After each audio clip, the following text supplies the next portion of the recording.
Boa noite a todos. Nós estamos falando em nome da Associação Médica de Minas Gerais, da Sociedade Mineira de Oftalmologia, da Sociedade Brasileira de Glaucoma e também pelo Conselho Brasileiro de Oftalmologia, que é o nosso parceiro eterno, né? A Sociedade Mineira de Oftalmologia é um representante do CBO junto à Associação Médica Brasileira, então estamos sempre juntos. E hoje é aconselhável, né, que a gente discuta sobre o glaucoma, porque nós temos o dia 26 de maio dedicado ao combate nacional ao glaucoma. Nós temos, inclusive, outros eventos que estão assim rolando pelo Brasil, né? E a doença ela é considerada a maior causa de cegueira irreversível no mundo, segundo a Organização Mundial de Saúde. Essa data foi oficialmente instituída a partir do Decreto-Lei de 2002, que decretou a celebração anual do dia 26 de maio como esse Dia Nacional de Combate ao Glaucoma. É aconselhável que as pessoas com mais de 40 anos façam exames oftalmológicos periódicos com a finalidade de detectar sinais prematuros dessa doença. No Brasil, esse dia é dedicado ao combate e a doença, ao glaucoma, e a doença é considerada a maior causa de cegueira irreversível. A gente sempre repete, porque isso é muito importante de se entender. Conscientizar a população em geral sobre a importância do diagnóstico precoce dessa doença, porque ela é considerada silenciosa. Então, é muito importante, não há sintomas. Então, é uma doença que provoca a perda progressiva da visão, levando, às vezes, totalmente à cegueira. Nós estamos aqui lendo alguns dados, porque é importante a gente não falar dados assim aleatórios. O glaucoma é um conjunto de diversas doenças distintas que envolvem a pressão intraocular associada à neuropatia óptica. Por isso, ela possui características bem específicas em que ocorre um dano no nervo óptico, parte do olho que carrega a informação visual até o cérebro, causando a perda progressiva, se não acompanhada e tratada, e irreversível da visão. Um lembrete apenas: para ter acesso ao atendimento com um médico oftalmologista, que é o especialista qualificado para identificar o glaucoma, o usuário do SUS deve passar pela unidade de saúde da família, que é a porta de entrada para os serviços da rede pública de saúde, onde terá sua consulta agendada com o médico oftalmologista.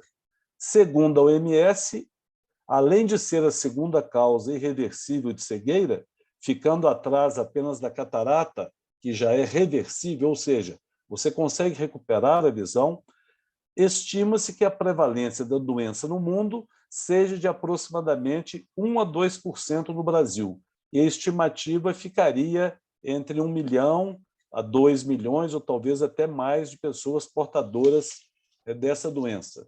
Só para fechar a minha fala, que agora os professores é que vão seguir, houve um trabalho que foi uma pesquisa que foi contratada em junho de 2020, ao IBOP, pela Sociedade Brasileira de Glaucoma, em que se chamou, parece que, um novo olhar para o glaucoma no Brasil. Eles detectaram só 4 itens que eu vou falar. 41% das pessoas entrevistadas não sabiam que era o glaucoma.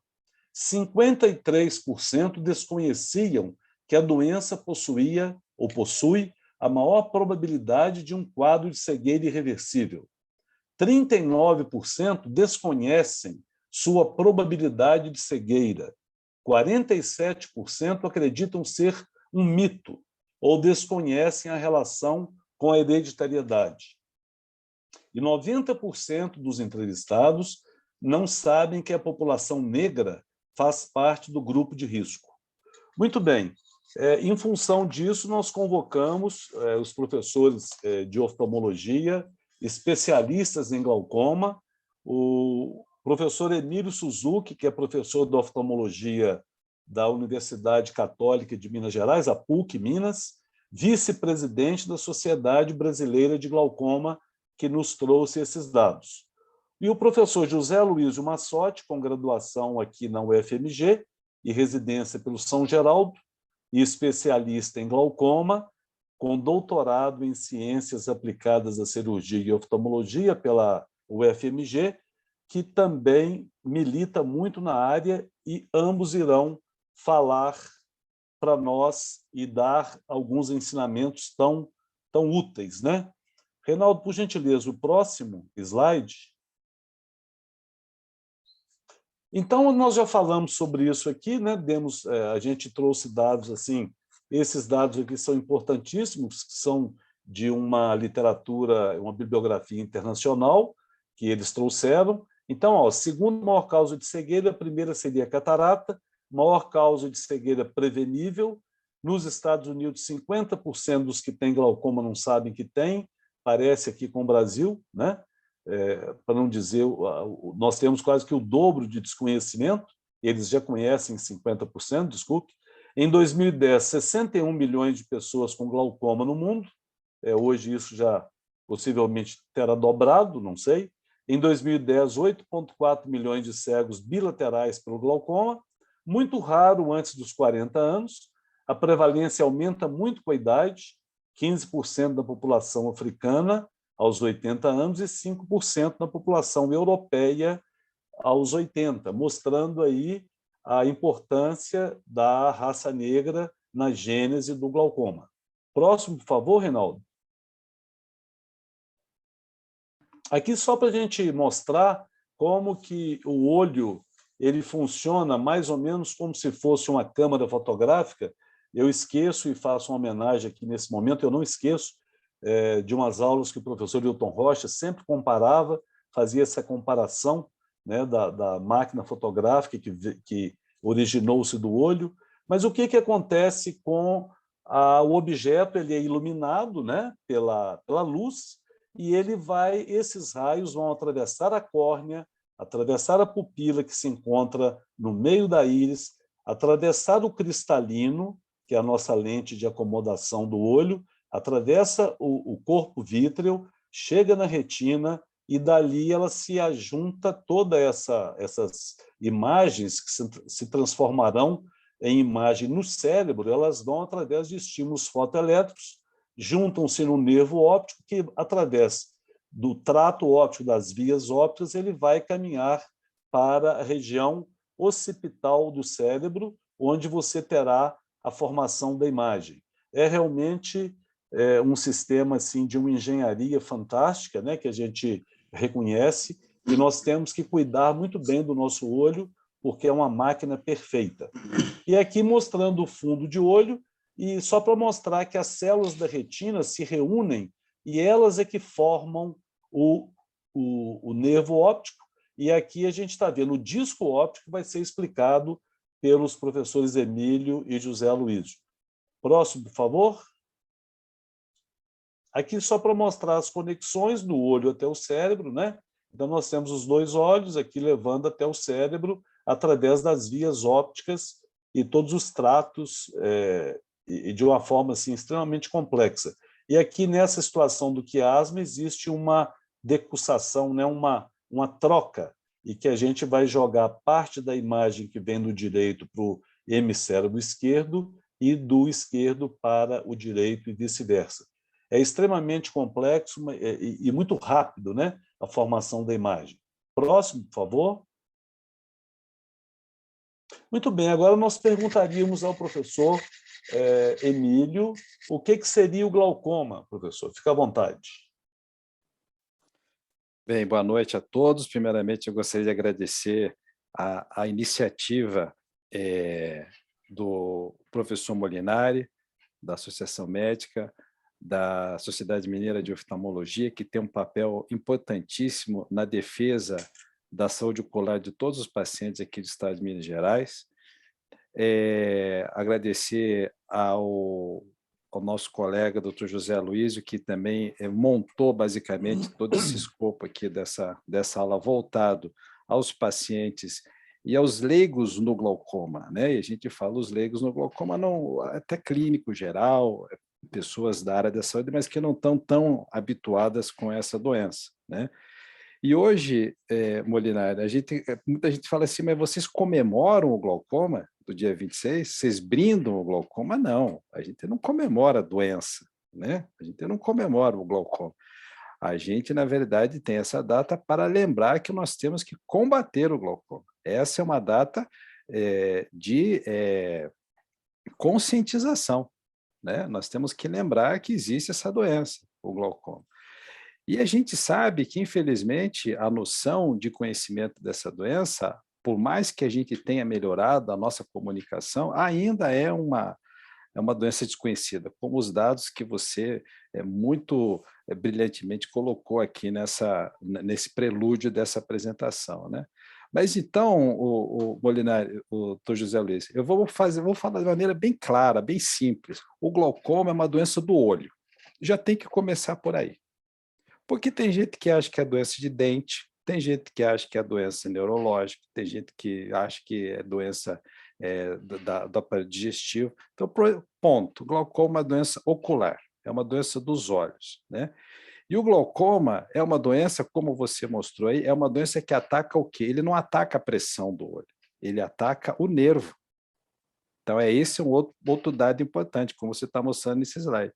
Ele ataca o nervo do olho. E o nervo do olho, diferentemente do nervo do dente, do nervo da coluna, do ciático, ele não dói. Então, quanto mais você machuca esse nervo, ele não vai te dar nenhuma sensibilidade. E é esse nervo que leva a imagem do que você enxerga para o cérebro. Na verdade, o olho é uma extensão do cérebro. Nós, oftalmologistas, na verdade, nós somos neurologistas, se a gente for pensar baseado na essência da nossa especialidade. E é o nervo que conduz. Então, você imagina você tendo ali o tanque de gasolina e o motor, o que leva o combustível de um para o outro. No caso do olho, é o nervo óptico. Uma vez que você tem esse nervo danificado, você tem um problema sério de visão. E o que faz esse nervo óptico ser danificado, aí sim, é o aumento da pressão intraocular, né? Então, é isso que faz com que o nervo óptico ele seja degenerado. A gente vai ter perda das pequenas células que compõem o nervo. O nervo, ele, na verdade, é igual um tufo de macarrão, de espaguete. Você pega o tufo inteiro, cada espaguetezinho é uma fibra, é um nervo. Então, é isso. Então, a pressão intraocular aumentada, geralmente, ela vai fazendo isso, e isso se reflete na perda do campo visual, que vem de fora para dentro, de uma maneira geral, mas tem casos que vêm do meio também, e começa no centro. E aí a pessoa perde a visão e, infelizmente, o nervo do olho, ele ainda é irrecuperável.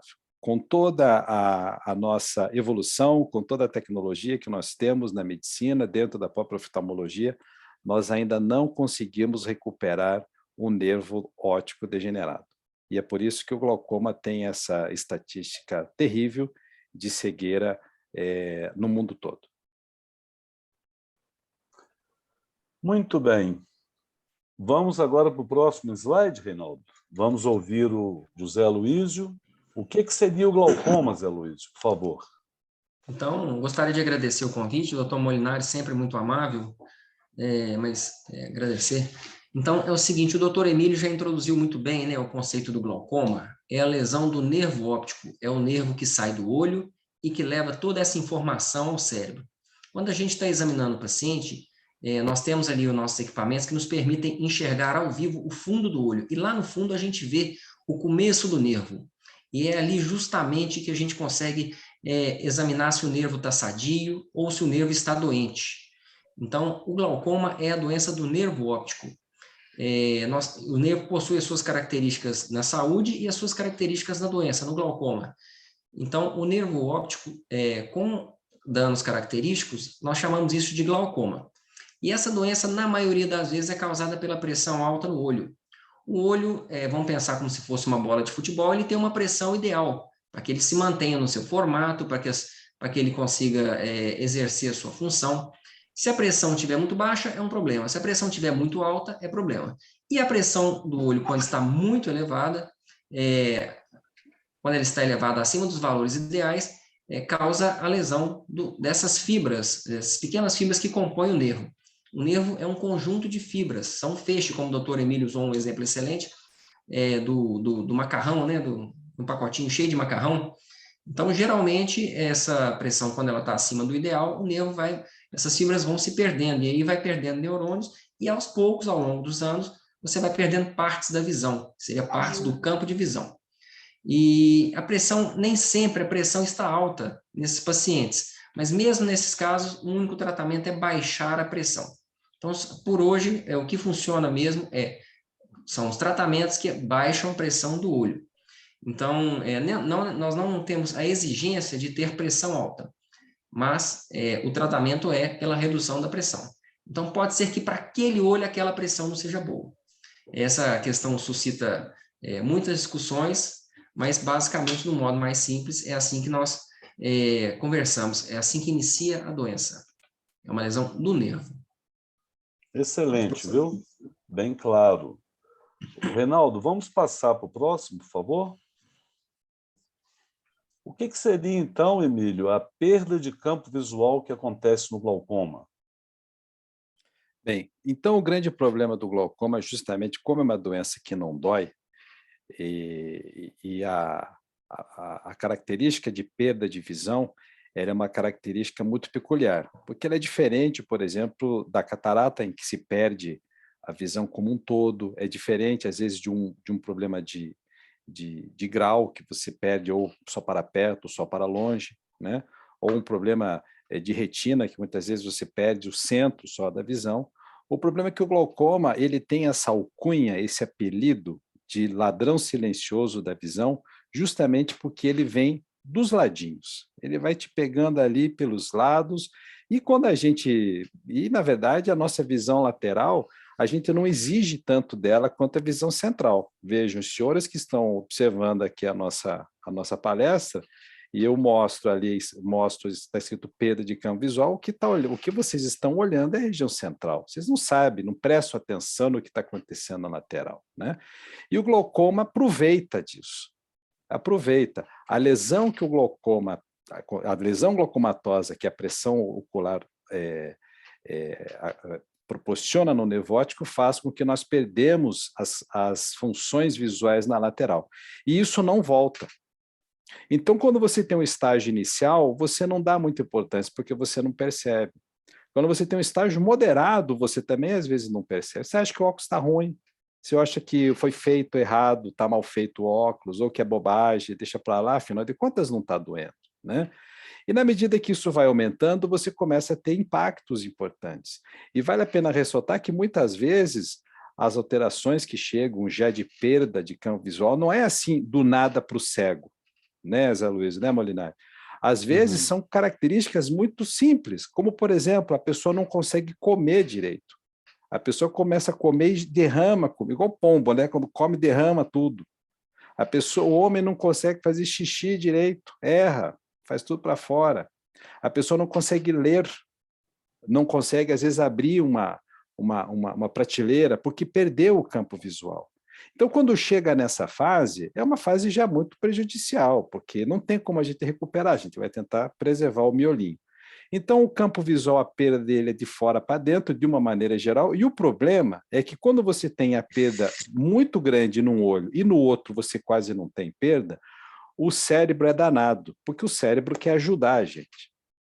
O cérebro tem um papel de neuroplasticidade que ele tenta fazer, ele simula para você a visão do melhor olho. Então, aí que você fica percebe ainda menos o problema de doença. Então, infelizmente, essas perdas assim no início é somente com exame oftalmológico, com médico oftalmologista preparado, com residência, com título. São esses médicos que vão conseguir fazer esse diagnóstico, porque você sozinho não vai conseguir fazer, né? Você, por conta, não vai conseguir fazer em estágio inicial. Eu queria só complementar que você falou uma coisa muito importante. A gente fala que o glaucoma ele é silencioso. Muito bem. Quando existe perda de campo visual, muitos anos já podem ter se passado desde a instalação da doença. E aí, como diz o outro, né, já não tem graça mais. Lógico que nós vamos cuidar, mas para chegar a esse ponto, não se percebe pelo paciente, nem através de um autoexame, né? Ele tem que ser examinado para que se detecte esse tipo de coisa através, inclusive, de aparelhos e exames oftalmológicos adequados a essa finalidade. Muito bom. Obrigado, Emílio. Agora o próximo, o Reinaldo, por favor. Zé Aloísio, fique à vontade aí sobre o humor aquoso. Nós falamos, então, a questão, né, da pressão alta, né, a pressão ocular acima do ideal, né, causar a lesão do olho. Internamente, o olho é preenchido por um líquido. Esse líquido está sendo constantemente produzido e ele contém ali substâncias que nutrem o olho por dentro. É um líquido clarinho, um líquido parece uma água mesmo, e esse líquido, ao mesmo tempo que ele está sendo produzido, que ele está entrando, né, no olho, uma parte dele tem que ter uma saída, tem que entrar. Então, no cantinho entre a íris e a córnea, nós temos ali pequenos poros por onde esse líquido vai saindo. Ao longo dos anos, esses poros podem adoecer e a sua permeabilidade ao líquido do olho ir ficando prejudicada e ficando diminuída. Então, a pressão dentro do olho vai ficando mais alta. É como se fosse uma pia, o ralo da pia que vai ficando meio entupido. Então, você tem a torneira sempre aberta e o nível da água vai subindo, porque os porozinhos ali da pia vão ficando meio entupidos. E quanto maior o entupimento, maior é a pressão do olho. Então, nós temos aí um equilíbrio entre a produção do líquido do olho, que chama humor aquoso, e a sua saída, o seu escoamento. Se o sistema de escoamento está doente, a pressão do olho tende a subir. E nós falamos, então, que o tempo todo está entrando líquido e o tempo todo tem que estar saindo. Então, os tratamentos atuam nessas duas etapas. Ou o tratamento diminui a produção desse líquido do olho, ou o tratamento melhora o escoamento desse líquido do olho, para baixar a pressão do olho, na tentativa de estabilizar o dano do nervo óptico, evitar que ele piore. Então, esse é o equilíbrio, esse é o entendimento aí, da forma mais simples que a gente pode dizer, para que se entenda esse contexto da pressão do olho, entrada de líquido e saída do líquido. Muito bom, eu acho que é extremamente didático, né? Nós estamos aqui cumprindo a nossa missão de falar para o público em geral.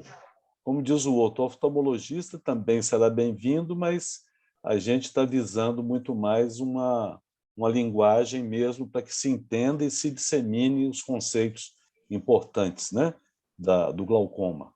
Próximo, por favor, Reinaldo. Muito bem. Qual seria a pressão intraocular normal, Emílio? Bem, não existe um valor fixo de pressão. É a mesma coisa que eu perguntar para você, Molinari, qual que é o peso ideal? Qual que é a altura ideal? Nós não sabemos, porque ela é individual, né? Então, no glaucoma, a gente trabalha basicamente hoje, lógico, com números, a gente precisa desses números, mas se coloca, por exemplo, que de uma maneira geral, e esses ajustes de pressão é o médico oftalmologista que vai determinar, mas a gente considera que pressões intraoculares até 18 milímetros de mercúrio, elas estão dentro de uma zona de normalidade. Existem pessoas que até têm glaucoma com menos que isso, mas não é o comum. Não é o comum, mas tem. O médico oftalmologista consegue descobrir isso. De 18 a mais ou menos 21 milímetros de mercúrio, a gente já está numa zona de risco. A pressão ela não está tão alta, mas ela já não está tão baixa. Então, é uma zona em que algumas pessoas podem ter uma probabilidade maior de ter glaucoma do que de um grupo abaixo de 18. Né? E pressões intraoculares acima de 21, a maioria das pessoas tem uma probabilidade maior de ter glaucoma. Então, existe um número que geralmente é um número científico, que a gente fala, né, o número que se coloca em artigo científico, geralmente se utiliza o valor de 21, porque os artigos precisam de um número, né, para cortes em determinados estudos. Mas, de uma maneira geral, no nosso dia a dia, a gente coloca isso, a sua pressão está até 18, a priori você está num grupo de risco mais baixo. De 18 a 21 você está num grupo de risco já mais aumentado, e acima de 21 a probabilidade de você ter glaucoma já é muito grande. E existem fatores que podem interferir, como a grossura da córnea, isso pode interferir bastante, e até a maneira com que você avalia essa pressão intraocular, aqueles aparelhinhos que sopram o olho, às vezes aumentam um pouquinho mais, né? A ingestão momentânea de muito líquido pode fazer a pressão do olho aumentar um pouquinho mais. Então, quando o especialista vai examinar a tua pressão normal, geralmente o que eles fazem? Eles medem várias vezes ao dia, justamente para você tentar determinar valores que não são tão normais ou valores que estão ocultos, valores que estão escondidos, né? Então, de uma maneira geral, é isso. A gente pode colocar qual que é a pressão normal, né? Que é a pergunta. Vamos dizer, 15, com desvio padrão de 2, mais ou menos. A gente pode trabalhar dessa maneira, tá bom? Mas hoje, de uma maneira geral e mais prática, a gente trabalha nessas zonas de segurança, né? Então, 18 a 21, acima de 21, isso a maioria dos serviços trabalha dessa forma. Obrigado, Emílio. Você me fez lembrar o nosso professor Remo Suzana, que hoje também está participando de uma live, né, aqui em BH, pelo São Geraldo. Ele gosta de dizer o seguinte: ao invés de você perguntar ao seu oftalmologista como é que está a sua pressão, pergunte a ele como está o meu nervo óptico. Eu não esqueço essa expressão e realmente é lógico que a pressão é importantíssima, mas e aí, como é que está o meu nervo mediante essa pressão, não é mesmo? É uma forma muito clara, né, da gente entender. Próximo, por favor, Reinaldo. José Aloísio, glaucoma versus pressão intraocular. Então, a pressão intraocular tem um papel muito importante no glaucoma, e já foi muito dito aqui no nosso encontro, que quanto maior a pressão intraocular, maior o risco de desenvolver glaucoma. O doutor Emílio também ressaltou muito bem que não existe um ponto de corte exato, e como não existe um ponto de corte exato, algumas pessoas podem desenvolver a lesão do nervo óptico de glaucoma em níveis que não são considerados elevados. Então, às vezes, a pessoa está lá com pressão abaixo de 21, abaixo de 18, e pode ir desenvolvendo a lesão. E, ao mesmo tempo, existem pessoas que têm pressão acima de 21, 22, 23, 24, e que não desenvolvem a doença do nervo óptico. Então, existem outros fatores de risco, outras situações que vão aumentar o risco da criança, do paciente vir a desenvolver o dano no glaucoma. Então, não tem um valor fixo e exato. Mas temos que saber sempre isso. Quanto maior a pressão, maior o risco. Obrigado, Zé Luiz. Eu vou só aproveitar e pedir a vocês para responderem uma pergunta da Nathalie Leite, que é a nossa colaboradora da Associação Médica, uma pergunta muito boa. Fui diagnosticada com glaucoma em outubro do ano passado. A pressão ocular pode diminuir a ponto de não ser necessário o uso do colírio com o passar dos anos, ou a tendência é o glaucoma piorar? Eu queria aproveitar porque eu acho que é bem, né, espontâneo e nos ajuda, né, ajuda vocês a clarear. Você quer falar, o Emílio, na sequência? Depois a gente... Acho que a gente pode responder rapidinho essa pergunta, Sim, né? ótimo. De uma maneira geral, como a pressão intraocular, de uma maneira geral, na população normal, ela tende a aumentar, mesmo em pessoas sem glaucoma. Aquela imagem ali da anatomia que o Dr. José Luiz mostrou para vocês, de uma esponjinha que drena, ela naturalmente perde a porosidade dela e a nossa pressão costuma aumentar. Mas nem sempre esse aumento de pressão, que acontece ao longo dos anos, é patológico, é o suficiente para causar glaucoma.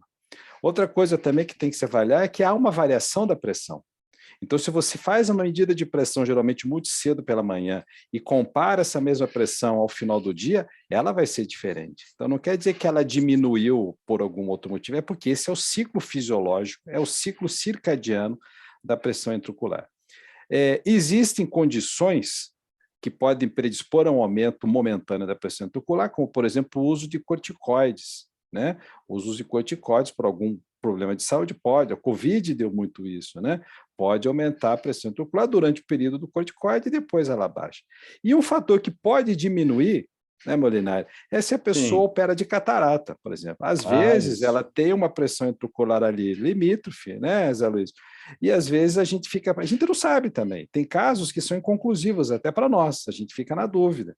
Então, às vezes, quando opera de catarata, a pressão diminui, e aí a pessoa fica, ué, mas e aí? Ela, né, igual ela está na dúvida, ela era alta, não era? Às vezes ela era alta e diminuiu por algum outro motivo, tá? E a variação de aparelhos também, sabe? Existem aparelhos que medem a pressão que costumam aumentar mais a pressão intraocular do que outros aparelhos. Então, aqueles aparelhos que sopram o olho, eles são muito bons para a triagem. Então, a gente até brinca, se ele deu normal no do soprinho, é porque está normal mesmo. Mas se ele deu aumentado, deu limite, a gente tem que checar de novo com aquele outro aparelhinho que a gente encosta, né? Que tem aquela luz azul, a pontinha azul, que pinga o colírio amarelo, para a gente ter certeza da pressão intraocular. Obrigado, Emílio. Próximo, por favor, Reinaldo, para o Zé Luísio, então. E o diagnóstico, Zé Luísio, como ficaríamos? O diagnóstico, então, ele tem um tripé, né? Então, nós contamos a história, né? Geralmente a pressão está alta, ela lesa o nervo óptico e isso causa um dano, uma perda do campo visual. Então, tu sempre, em toda avaliação de glaucoma, nós temos que juntar esse tripé para que a gente possa fazer o nosso raciocínio e escolher o melhor tratamento para o paciente, para nós podermos escolher, então, qual será o valor da pressão desejado ao alvo. Mas, então, o diagnóstico se baseia nesse tripé. Não necessariamente nós teremos valores elevados da pressão intraocular. Se eu pudesse escolher um desses fatores aqui, dessas 3 avaliações de forma mais importante, seria o nervo óptico.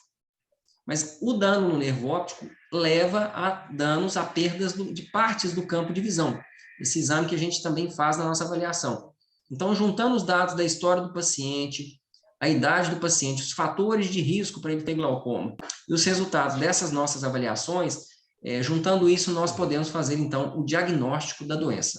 Lembrando que essas perdas de campo visual demoram, só vão prejudicar o paciente, ele só vai perceber isso em fases muito avançadas.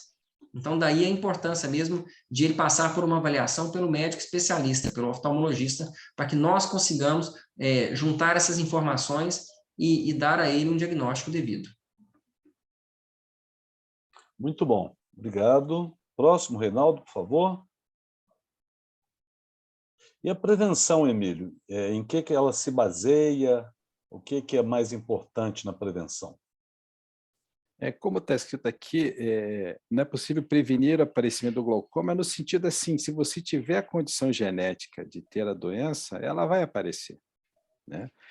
Infelizmente, ela vai aparecer. E hoje, com a expectativa de vida nossa é muito maior do que há muitos anos atrás, essas doenças, que são doenças crônicas, elas são mais frequentes. Então, essa casuística que você citou, Molinari, de 1 a 2%, provavelmente ela vai aumentar isso. Na medida que a gente vai viver mais, né?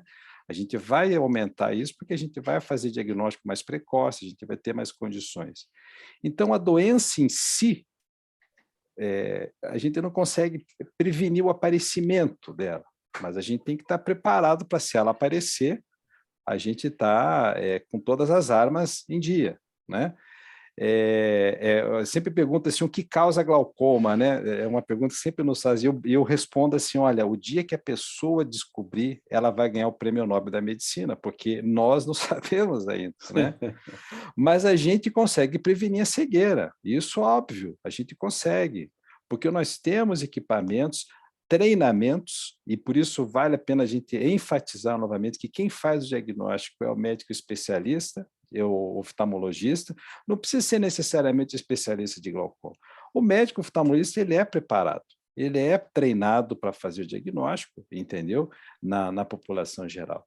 E a gente aí consegue prevenir a cegueira. Então, o de glaucoma, hoje, ele não pode ter uma conotação de cegueira. Ela é cega se você não vai, se você não é diagnosticado, você não trata. E nisso é importante ter a proatividade da população, a proatividade do paciente, do familiar, não deixar a bomba estourar na mão do médico, porque, infelizmente, ele não vai fazer nada. Se você ficar cego por glaucoma, quem vai ficar cego é você, não é a clínica, não é o hospital. Então, você consultando anualmente, você tendo essa curiosidade de perguntar na família se alguém tem glaucoma, isso vai facilitar a nossa vida. Isso vai facilitar a gente ter um diagnóstico precoce, por quê? Porque a maioria é assintomático. porque você não vai ter um sintoma, uma dor, uma luz, alguma coisa que vai fazer você ir buscar o médico oftalmologista e ele falar que é glaucoma. Porque se isso acontecer, é porque já foi tarde demais. Então, a consulta oftalmológica simples, ela já é um grande passo para a gente prevenir, como o Zé Luiz colocou aqui, prevenir a cegueira. O que nós queremos resolver é cegueira. A gente vai conviver com glaucoma, mas vamos conviver sem cegueira. Isso que é muito importante. Muito bom, muito claro. Eu acho que quem tem a história, né, familiar deve realmente se preocupar e investir nisso, né? A gente sempre fala isso. Muito bem. Próximo, Reinaldo, por favor. Quais seriam os tipos, então, de glaucoma, José Luiz, por favor? Basicamente, nós dividimos o glaucoma entre o glaucoma de ângulo aberto e ângulo fechado. Então, mais cedo a gente estava conversando sobre a questão da pressão do olho e sobre aqueles poros por onde o líquido do olho sai. É lá no cantinho entre a córnea e a íris. A gente olha aí nessa imagem aí os desenhos das setinhas, né? E elas têm, o líquido do olho tem o seu escoamento ali entre a íris e a córnea. A íris seria essa vermelhinha do desenho e a córnea seria essa parte cinza. E lá no vértice tem o porozinho ali, um desenho ali, uma pontinha pretinha, e é por ali que sai. Existem pacientes que têm a pressão alta do olho com esse ângulo bem aberto, conforme ali embaixo à esquerda a gente tem um desenho. Há um bom espaço entre a íris e a córnea e ali o líquido consegue chegar. Mas esses poros ali estão entupidos. Então, o líquido não consegue ter um bom escoamento. E existe um outro tipo de glaucoma, como na parte direita dessa figura de baixo, em que a íris está encostando ali na córnea e está tampando os poros de drenagem. Nesse tipo de glaucoma, com o ângulo fechado, a pressão tende a ser mais alta e o dano tende a ser mais grave, a doença tende a evoluir mais rapidamente. Em alguns raros casos, como esse aí do ângulo fechado, a pressão pode subir muito a ponto de causar dor, embaçamento de visão, e o paciente vai sim procurar um médico oftalmologista de modo urgente. Mas estes casos são a minoria, são, digamos assim, quase uma exceção mesmo. Então, só é importante a gente saber que existem esses dois tipos. Curiosamente, tem alguns medicamentos antidepressivos, por exemplo, medicamentos para incontinência urinária, medicamentos psiquiátricos que atuam, o mecanismo de ação dele pode atuar fechando mais o ângulo. Então, muitas vezes a gente recebe paciente, por exemplo, no psiquiatra, que quer introduzir um medicamento para um paciente que já tem glaucoma, mas ele está na dúvida se o paciente tem ângulo aberto ou ângulo fechado, ele pede essa nossa avaliação e a gente manda para ele. Nós fazemos o exame e dizemos, olha, aqui é o ângulo aberto, pode usar o remédio sem problemas, ou aqui é o ângulo fechado, está muito estreito, tem um risco maior desse medicamento te trazer problemas, aumentar a sua pressão. Então, didaticamente, nós fazemos essa divisão, ângulo aberto e ângulo fechado. Muito bom. Obrigado. Reinaldo, próximo, por favor, para o doutor Emílio. Então, Emílio, quando tratar o glaucoma? Bem, quando a gente tem o diagnóstico, né? Você fez o diagnóstico, você vai ter que iniciar o tratamento do glaucoma, né? Então, quando você já está com o diagnóstico estabelecido, é mandatório o tratamento do glaucoma, tá? E, basicamente, o que a gente tem que fazer no tratamento do glaucoma, como o doutor José Luiz comentou, é reduzir a pressão intraocular. Nós não temos outra alternativa de maneira com robustez científica e evidências científicas de tratamento, a não ser a redução da pressão intraocular. É por isso que a gente realmente corre atrás, para tentar baixar, seja com colírio, com laser, com cirurgia, ou com tudo isso junto, né? Existem casos em que a pressão do olho ela é elevada, de certa forma elevada, mas o nervo é muito bom, e não tem nenhum defeito no campo visual. Esses casos a gente chama de hipertensão ocular. Esses casos nem sempre a gente trata, porque existe uma parcela de pessoas que tem o nervo óptico muito forte, tem o nervo óptico muito preservado, muito vigoroso, e que tolera pressões intraoculares que a média não consegue tolerar. Então, nessas pessoas, a gente explica, a gente orienta, e nessas pessoas a gente geralmente deixa opcional o tratamento dentro de um limite também de segurança, né? Porque a gente tem que elevar também, o Molinari, a expectativa e a qualidade de vida da pessoa. Então, assim, qualidade de vida da pessoa, se usa muito colírio, altera a qualidade de vida. A pessoa que é operada de glaucoma, às vezes ela fica com sensações assim, de corpo estranho, de lacrimejamento, altera. Mas isso tudo tem que ter um preço. Se o preço para isso tudo é preservar a visão, vamos em cima disso mesmo. Mas existem casos realmente que a gente pode acompanhar de pertinho e não precisar de tratamento, que a gente chama de casos suspeitos ou hipertensão ocular. Nos casos de hipertensão ocular, a gente brinca que a hipertensão ocular é o primo do glaucoma, né? É meio parente, mas não é irmão, né? Nesses casos, a gente tem que acompanhar bem de pertinho. Então, se o médico pede alguns exames a mais, tem que fazer, porque senão a gente vai entender que isso é glaucoma, a gente não vai correr o risco, que a gente vai passar tratamento mesmo para isso. Tá? Então, resumindo, né, quando é que a gente trata? Quando a gente já tem um diagnóstico estabelecido da doença e o tratamento é para o resto da vida. Ótimo, excelente. Obrigado, Emílio. Agora a próxima, Reinaldo, por favor. Como tratar, então? Quer dizer, o tratamento consiste em quê? Como é que seria, Zé Luiz? Baseado em quê? Conforme o doutor Emílio, né, ressaltou muito bem, nós só temos uma alternativa que realmente é comprovada, né, que é baixar a pressão do olho. Como baixar a pressão do olho? Né? Então, nós temos aí 3 métodos mais utilizados, né? Os colírios, o laser e a cirurgia. Então, quando nós tratamos com colírio, o paciente tem um compromisso diário de pingar os colírios. Então, ele pinga aquela gotinha no olho ali.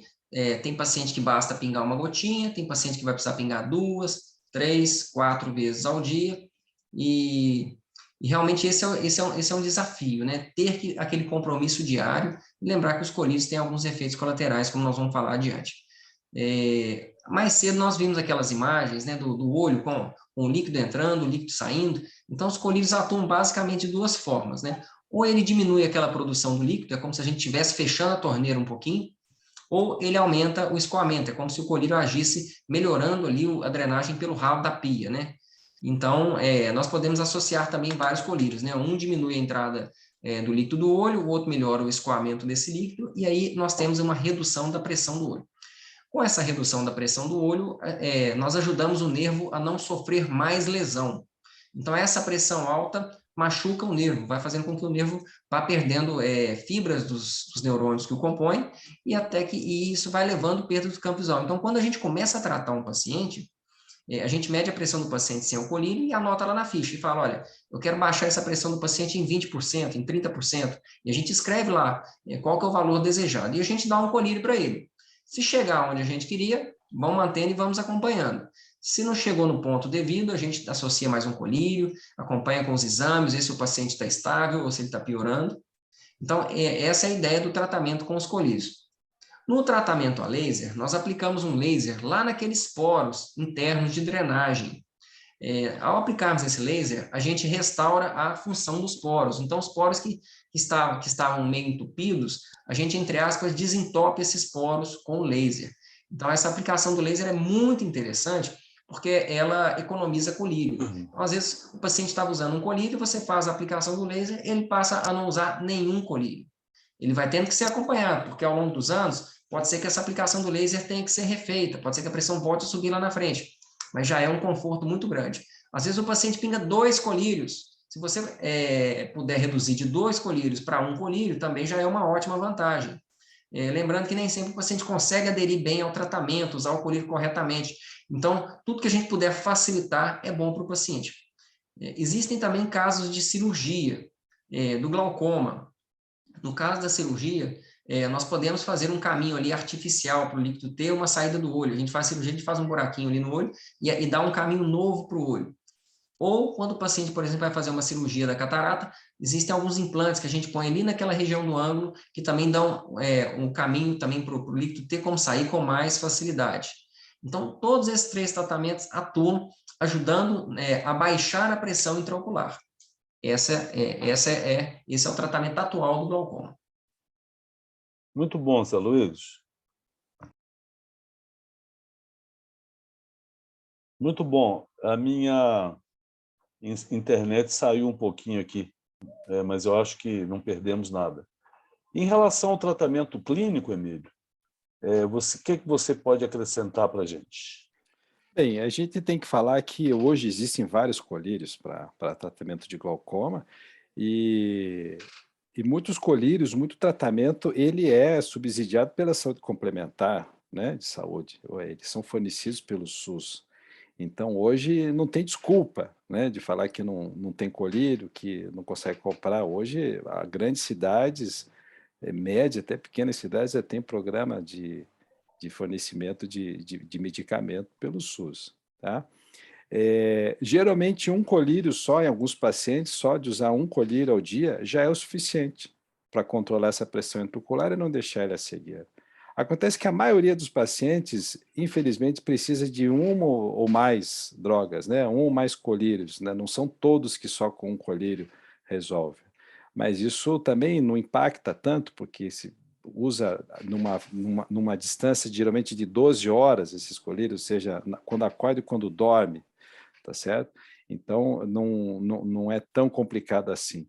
Agora, a coisa começa a ficar complicada, começa a ficar chata, vamos dizer assim, quando realmente tem que associar 3, 4 colírios. Aí sim começa a complicar a vida da pessoa, porque ela começa a ficar refém, ela começa a não gostar de ter que usar tanto colírio assim.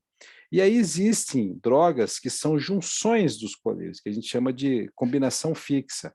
Então, são 2 colírios que são, eles são elaborados na indústria farmacêutica, né? Não é você que vai juntar, eles são elaborados na indústria farmacêutica para que se coloque 2 drogas num colírio só. E isso facilita muito a adesão ao tratamento. Vale a pena lembrar, né, Molinari, é que Sim. o nosso limite é até aqui. O nosso limite como médico oftalmologista é até aqui. Se eu prescrevo colírio, seja 1 ou 2 colírios ao dia, e o paciente não usa ou esquece de usar, infelizmente nós não podemos fazer nada. Quem está se auto-sabotando é o próprio paciente, não é a gente, não é ele com a gente. Não adianta o paciente ficar 2 meses sem pingar colírio e pingar o colírio um dia antes da consulta, que até pode enganar a gente 1 ou 2 vezes, mas ao longo do tempo os exames vão mostrar que está tendo piora do glaucoma. Existe uma pesquisa recente, publicada numa revista americana, muito importante, que fala o seguinte: a pessoa que esquece eventualmente de pingar o colírio, e isso acontece, você vai numa festa, vai no churrasco, vai ver o jogo do Atlético, o jogo do Cruzeiro, né, e esquece de pingar o colírio, você tem um risco 2 vezes maior de ficar cego, de perder visão para valer mesmo.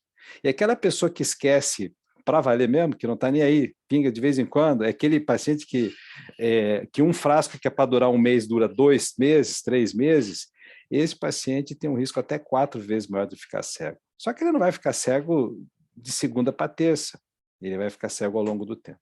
Né? Então, o tratamento clínico nada mais é do que uma poupança que a gente está fazendo, a gente está poupando a função do nervo óptico para que você chegue numa vida mais adiante com boa função visual. Socialmente existe, inclusive, trabalhos falando, né, em toda a literatura, que o medo do paciente em se tornar cego só é menor do que a ter um câncer incurável, né? Então, a cegueira realmente ela traz uma sequela muito violenta para a pessoa, né? Você perde a independência, né? Exatamente. Ou seja, você tem que cuidar, né? Porque realmente você fica sem chão, né? Literalmente. É verdade. Obrigado, Eli. Agora, Reinaldo, próximo, por favor. E os pacientes, Zé Luiz? O que você diria sobre os pacientes de um modo geral? A grande maioria dos pacientes são pessoas idosas, né? Então, nós temos que orientar com muita calma, explicar a doença com calma, de um modo simples para essas pessoas.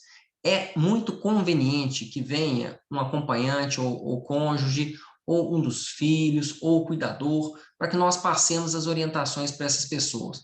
Porque entender as orientações, pingar o colírio da forma correta, entender o que está escrito ali, mesmo que a gente escreva de uma forma clara, nem sempre os pacientes conseguem capturar bem as informações que nós passamos a eles. Eu queria só aproveitar uma deixa de uma pergunta que muito importante, que é a associação com o diabetes, né? Eu sei que possivelmente vocês vão falar, mas como é do chat, eu acho importante a gente privilegiar. Como o diabetes altera a circulação e os nervos, pode também contribuir para que ocorra o glaucoma? O que você tem para Pode sim. dizer? Pode? Esse aí é um assunto controverso. Há trabalhos que Sim. mostram que pode haver pior, há trabalhos até que, já vi trabalhos mostrando até que é um efeito protetor, mas ao que parece, como o diabetes lesa os capilares, né, pode sim, parece sim. E o diabetes afeta também a regulação do fluxo sanguíneo, então ali no nervo óptico, existem os pequenos capilares que mantêm aquelas células do nervo óptico viva. E o diabetes atrapalha muito a regulação do fluxo do capilar em todos os tecidos do corpo. Então, existe uma alteração ali do fluxo capilar que pode sim ficar prejudicado pelo diabetes e atrapalhar e contribuir para a lesão do glaucoma. Só complementando, Zé Luiz, para ajudar aí aos pacientes, inclusive a população que nos assiste, a síndrome metabólica, né, que inclui aí o diabetes, a hipertensão, a aterosclerose, né, o aumento dos triglicérides, a pressão arterial, tudo isso leva ao que a gente chama também de... É como se fosse contribui para aumentar a frequência de glaucoma e de catarata, né? Então, assim, a saúde, vamos dizer, a saúde sistêmica, a saúde geral, é muito importante que o paciente cuide dela, porque às vezes eles falam assim: doutor Emílio, eu não tenho ninguém na minha família com glaucoma, como é que eu estou com glaucoma, né? Então, pode ser, às vezes, um fator desses ligados à síndrome metabólica e relativos, né? Muito bem. Próximo, por favor, Reinaldo. E o desafio, doutor Emílio? Qual é o desafio aí do tratamento do glaucoma? Eu acho que a gente tem vários desafios, né? O primeiro desafio é fazer o glaucoma ser conhecido. Sabe que eu tenho assim um sonho que o glaucoma seja tão conhecido quanto é diabetes, quanto é hipertensão arterial, quanto é Covid. Hoje, você vê, o Covid chegou aí e atropelou o glaucoma. Ele é muito mais conhecido que, que o glaucoma, que nós temos séculos que existe o glaucoma. O Covid, com 2 anos, já ficou mais famoso. Superou então, as expectativas. Superou as expectativas. Então, tem eu falo isso na graduação, que é o seguinte, né? Em oftalmologia, o leigo, ele conhece 3 palavras, Molinari. Sabe quais são? Sim. Catarata, conjuntivite e miopia. Sim. Só. Né? Então, tudo que é olho vermelho é conjuntivite, tudo que é óculos é miopia e toda cirurgia é para catarata, né? E não Exatamente. é isso, né? E o glaucoma fica aí na série B aí, vamos dizer, né? Dentro das causas mais conhecidas, visto que você colocou aí na estatística, né? Então, o primeiro desafio é o conhecimento e informar a população. E hoje, como a gente tem aí mídia social, rede social superativa, o que a gente está fazendo aqui, isso há 10 anos atrás não existia. Isso que você propôs não existia, você sabe muito bem disso, né?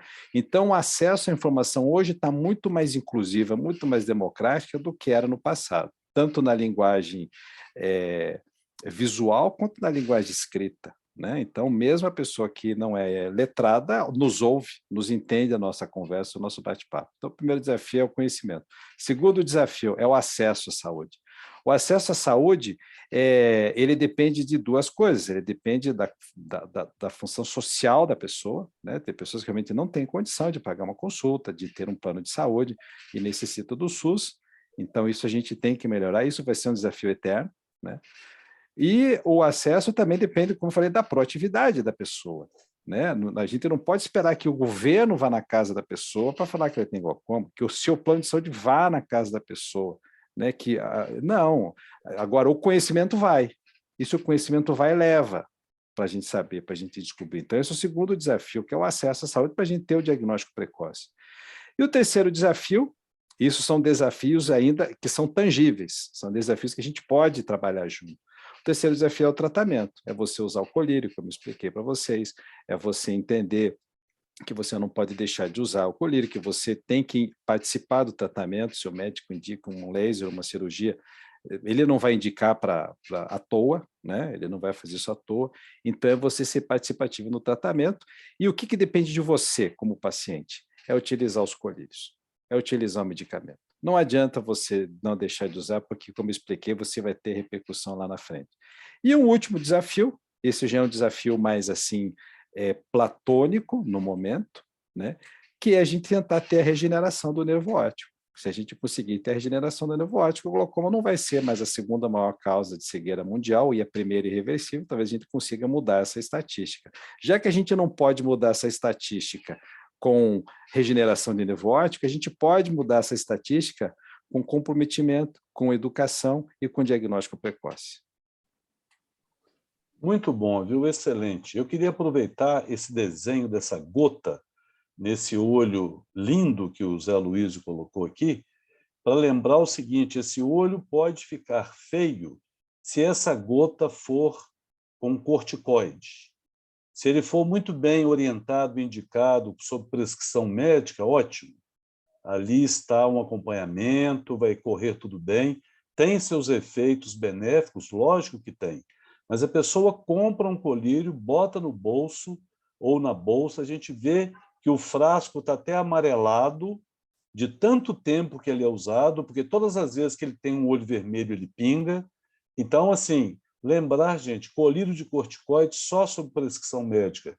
E nós temos também um colírio, um tipo de colírio muito perigoso também, principalmente para quem tem hipertensão ocular, que são os colírios à base de vasoconstritores, né? Que tem um remedinho chamado nafazolina, que tem muita gente que é viciado para pingar gotas no nariz, e também o colírio para o olho vermelho. Então, vamos usar lubrificantes. Eu nunca deixo de lembrar isso, porque o glaucoma secundário está lá no consultório de todos nós, né? Principalmente dos glaucomatólogos, aí, que é o caso do Emílio e do José Luísio. Muito obrigado por essa foto. Próximos aí, Reinaldo? Próximo. Isso. A solução ou problema, Zé Luísio? Realmente, né, nós temos aí, né, um pilar importante do nosso tratamento que são os colírios para baixar a pressão do olho, né, os colírios hipotensores. Mas o paciente, seus familiares, não são familiarizados com esses nomes, com os tipos. Então, muitas vezes o paciente tem que usar mais de um colírio. Tem casos que o paciente tem que pingar 3 colírios de frascos diferentes, e o paciente ainda tem que pingar um lubrificante para o olho. Então, começa a virar uma sopa de letras, né? Que é aqueles nomes dos colírios, aquele monte de frasco. Então, assim, o tratamento, né? Nós temos o colírio, mas, ao mesmo tempo, na hora que começa a juntar muitos colírios juntos, a situação começa a ficar difícil. O paciente começa a pingar o colírio na hora errada, ou ele pinga o colírio errado, que não deveria estar pingando. Ele pega o colírio da esposa, que é um colírio que não tem nada a ver com aquilo que ele está tratando. Então, realmente, é importante sempre ajudar o paciente, fazer uma receita com letras maiores, orientar os familiares, orientar o cuidador e oferecer ao paciente outras opções de tratamento. Então, como eu falei anteriormente, nós temos o laser, né, que reduz a quantidade de colírios do paciente. Alguns pacientes com a doença mais grave, que tem uma necessidade grande de colírio, nós temos que fazer a cirurgia, porque é o que baixa mais a pressão do paciente.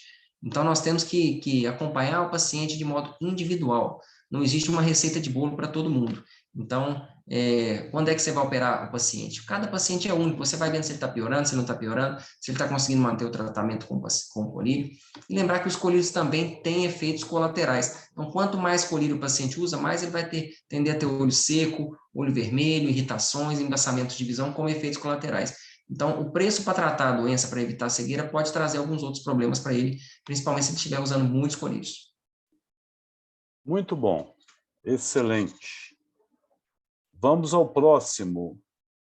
Emílio, antes de você responder, Emílio, essa confusão com os colírios, tem uma pergunta aqui de uma graduanda. Professor Emílio, boa noite. Como saber se o nervo do paciente é bom o suficiente para conduzi-lo a um tratamento conservador? Boa noite, né? Ótima pergunta. E há, sim, condições hoje, né? Então, a primeira condição que a gente avalia se esse nervo ele nos dá essa chance de só acompanhá-lo é o próprio exame de fundo de olho.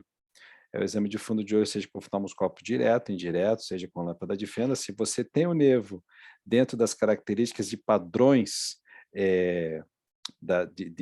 regulares de anatomia, provavelmente esse nervo tem uma condição que talvez permita. Só isso não é o suficiente. Para a gente ter essa tomada de decisão de não tratar, de só observar, a gente tem que fazer uma série de exames, saber se esse nervo está tendo alguma perda funcional, porque às vezes nós vemos ele bem, mas ele não está funcionando tão bem quanto aparente, né? Quanto aparece. E aí existe o exame chamado campo visual, que esse exame campo visual vai nos mostrar se está tendo algum tipo de perda de função do nervo óptico. E existe um outro exame, que talvez seja o exame mais importante hoje, Janaína, para a gente fazer essa tomada de decisão, que é a chamada tomografia de coerência óptica. Existe um exame moderno, um exame que tem uma resolução hoje de 4, 5 micra, dependendo do aparelho, que a gente consegue medir as pequenas fibras, a espessura das pequenas fibras que compõem o nervo óptico. Então, existe um banco de dados que nos colocam isso daí, se realmente ele está dentro do normal ou não, e a gente vai acompanhando com esse exame. Se esse exame se mantém inalterado, se não há nenhuma perda, é que esse nervo tem condição de não precisar de nenhum tipo de tratamento, pelo menos naquele momento. Veja uma coisa importante, Molinari, é que a situação do paciente naquele momento não vai necessariamente ser um salvo-conduto para que isso vá ser sempre daquele jeito. Então, o paciente que chega no nosso consultório com um nervo muito bom, com uma pressão limítrofe, que a gente opta consubstanciado em exames, em monitorá-lo, veja que ele deve ser monitorado. O monitoramento vai ser determinado pelo médico, geralmente de uma vez ao ano, e é nesses monitoramentos que a gente vai mudar ou não de opinião, de conduta. Então, uma vez que ele chega e a gente fala, olha, você não tem glaucoma, é no dia de hoje, com os exames que você fez hoje. Porque daqui 10 anos eu não sei. Se hoje existir um exame que eu não conheço, mega moderno, e não é aplicável em medicina, eu também não sei, né? Então, o glaucoma tem que ter esse acompanhamento. Ele é diferente da catarata, né? Que uma vez que você tira, ela não volta mais. Ela é diferente. Então, o glaucoma, mesmo você tomando essa atitude, isso não quer dizer que você nunca mais vai consultar com o médico. E com relação à confusão dos colírios, isso acontece mesmo. Como o Zé Luiz mostrou, a maioria dos pacientes são idosos, que já tem uma certa limitação de prestar atenção, né? Por si só nos medicamentos, não só por isso, porque não existe, eles geralmente têm doenças coexistentes. Eles usam remédio para pressão, para diabetes, para artrite, para dormir, enfim, um monte de coisa, né? Então, realmente há essa confusão. E os colírios são todos iguais, né, Molinari? Isso é uma falha nossa, eu acho. Acho que devia existir colírio quadrado, devia existir colírio triangular, devia existir colírio redondo, né, para facilitar. Sim. Então, o máximo que a gente consegue mudar é a cor da tampinha do colírio. E que se você troca, sim, ele fecha o outro também, né? Então, essa confusão, ela existe, infelizmente, ela é presente, e a gente tenta descobrir isso.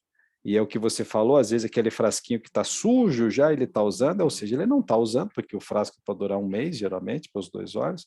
Então, quando a gente percebe que o paciente está entrando numa confusão muito grande, a gente tem que partir para aqueles tratamentos que o José Luiz falou, que é o laser ou que é a própria cirurgia, tá? Porque a gente não pode colocar em risco a visão da pessoa em função de confusão de colírio.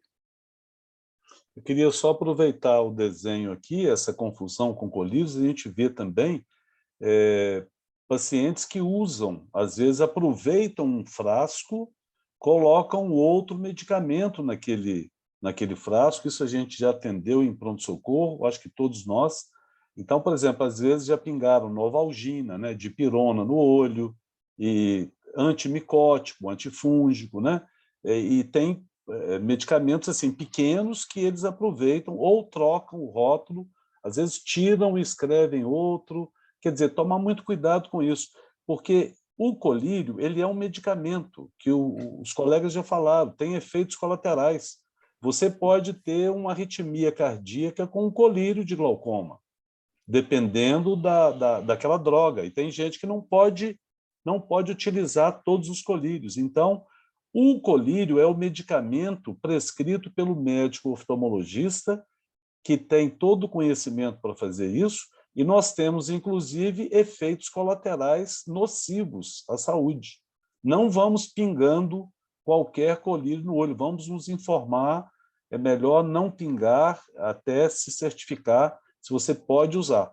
E os colírios também não devem ser vencidos, né? Se eles estiverem vencidos, é uma outra situação. E a terceira é aquele paciente que é operado de catarata e continua pingando um colírio que ele já usava anteriormente. Vamos jogar esse colírio fora, porque você está com o olho aberto, né? Assim, pela cirurgia ali no início, você pode jogar o remedinho lá dentro do olho. É só para lembrar. Obrigado, Molinari, viu? eu acho que, se desculpa, Zé Luiz, eu só entrar aqui, te atravessar aí, eu acho também que eu queria falar para os ouvintes é que se Sim. você tem pai, mãe, né, um parente mais idoso que está usando, e você, às vezes, durante aquele momento, é o tutor dessa pessoa, você tem que saber o que ele está usando. A gente pega Isso. muito paciente que vem, né, um senhor idoso, uma senhora idosa com um filho, com uma sobrinha, e que não sabe o que está usando. O paciente não sabe mais o que está usando, né? Então, isso é muito grave, porque se eles não sabem o que está usando, é que provavelmente não está usando nada, né? E aí o risco de você usar coisas que não são apropriadas para o olho é muito grande. Um outro detalhe importante também é realmente de levar em consideração que os colírios que a gente passa são remédios. Não veja o colírio como um frasquinho pequenininho com água dentro. Imagine que isso é uma injeção, imagine que isso é um comprimido. E isso vale de alerta para quando os pacientes internam. No Covid, a gente viu muito isso, Molinari. Paciente nosso do glaucoma que acabou tendo Covid, internou e ficou lá na UTI 10, 15 dias. E não levaram o colírio. E isso é uma falha porque, lógico, no calor da emoção você vai querer preservar a vida, ele precisa sobreviver ao Covid. Mas ele está internado lá, tem que levar o colírio. Ele tem que chegar e dizer, olha, meu pai, meu tio, ele usa esses colírios que tem que ser utilizados, mesmo ele internado na UTI. O enfermeiro vai lá e pinga. Mas eu tenho que saber que isso, não é certo? E também a parte de quem admite e perguntar, ele usa algum colírio? Usa. Para quê? Que é para glaucoma, tem que trazer o colírio. Então, isso que no Covid eu vi muito paciente que voltou de período de internamento de UTI com déficit visual provocado pelo glaucoma, pelo período que não utilizou o medicamento na internação. Muito bom, Emílio. Obrigado, viu? Agora nós vamos... Reinaldo, próximo, por favor. Aderência ao tratamento, Zé Luiz, o grande desafio. Exatamente, o doutor Emílio já falou muito bem do tema, né? Então, nós temos sempre que orientar muito bem o paciente. No receituário, né? Vamos usar uma letra grande para ajudar o paciente a ler. Muitas vezes o paciente não enxerga bem, e aí, se ele não consegue ler direito, como é que ele vai seguir o que está escrito ali?